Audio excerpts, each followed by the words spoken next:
நண்பர்களே, இந்திய வணிக வரலாற்றில் குறிப்பிடத்தகுந்த பங்களிப்பு வழங்கிய ஸ்ரேனி பற்றி அறிந்து கொள்ளலாமா?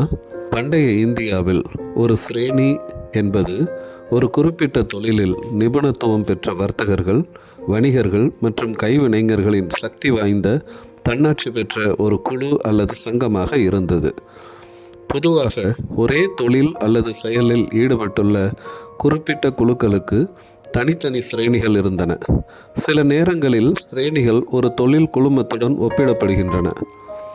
பொது காலத்திற்கு முன்பாக 5ஆம் நூற்றாண்டு அளவில் தோன்றிய இந்த அமைப்புகள் உற்பத்தி தரம், விலைகள் மற்றும் ஊதியங்களை கட்டுப்படுத்தி ஒரு நவீன நிறுவனத்தைப் போல செயல்படும் ஒரு முக்கியமான பொருளாதார, சமூக மற்றும் நீதித்துறை அமைப்பாக செயல்பட்டன.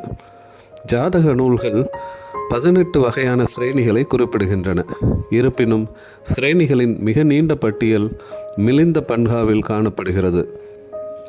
அர்த்த சாஸ்திரத்தில் சிரேணி அமைப்புகள் மீது கடுமையான அரசாங்க கட்டுப்பாடு பரிந்துரைக்கப்படுகிறது. உறுப்பினர்கள் குழுமத்திற்கே உரிய தர்மத்தால் கட்டுப்படுத்தப்பட்டிருந்தனர். மனுஸ்மிருதி ஒரு அரசன் ஜாதிய குழுக்கள், கணபதா எனப்படும் மாவட்டங்கள், ஸ்ரேணி எனப்படும் வணிக குழுமங்கள் மற்றும் குல அடிப்படையில் அனைத்தையும் விசாரிக்க வேண்டும் என்று கூறுகிறது. வேலை பகிர்வு என்பது நகரத்தில் வாழும் தொழில்களின் அடிப்படையில் மட்டுமல்லாமல் நகரத்தின் வெவ்வேறு பகுதிகளில் வெவ்வேறு தொழில்களைச் சேர்ந்தவர்களின் உடல் ரீதியான ஆக்கிரமிப்பின் அடிப்படையிலும் ஒழுங்கமைக்கப்பட்டது. ஒவ்வொரு சிரேணிக்கும் அதன் சொந்த தொழில்முறை, நெறிமுறை, வேலை ஏற்பாடுகள், கடமைகள் மற்றும் பொறுப்புகள், சில நேரங்களில் மத அனுசரிப்புகள் கூட இருந்தன. பரந்த அளவிலான சர்ச்சைகள் தொடர்பான விஷயங்கள் சில நேரங்களில் சிரேணிகளால் தங்களுக்குள்ளேயே தீர்க்கப்பட்டன. சிரேணிகளின் முக்கிய அம்சங்கள் பின்வருமாறு. அவை வங்கிகளாக செயல்பட்டன. பல நேரங்களில் நன்கொடைகளின் வழங்கக்கூடிய பாதுகாவலர்களாகவும் செயல்பட்டனர்.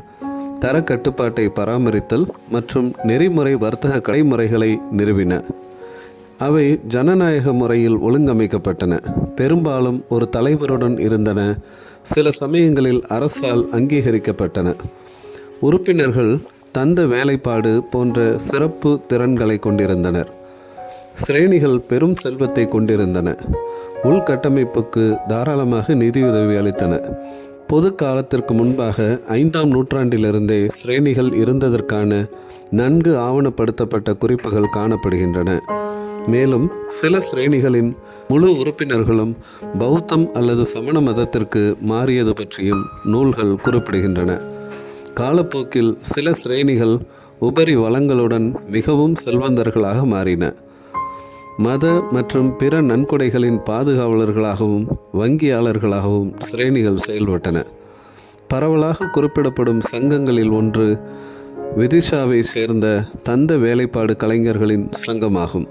தற்போது உலக பாரம்பரிய தலமாக உள்ள சாஞ்சி ஸ்தூபியின் தெற்கு நுழைவாயிலை கட்டுவதற்கு நிதியுதவி அளித்து ஆதரவளித்த பெருமை இந்த சங்கத்திற்கே உரியது. நன்றி.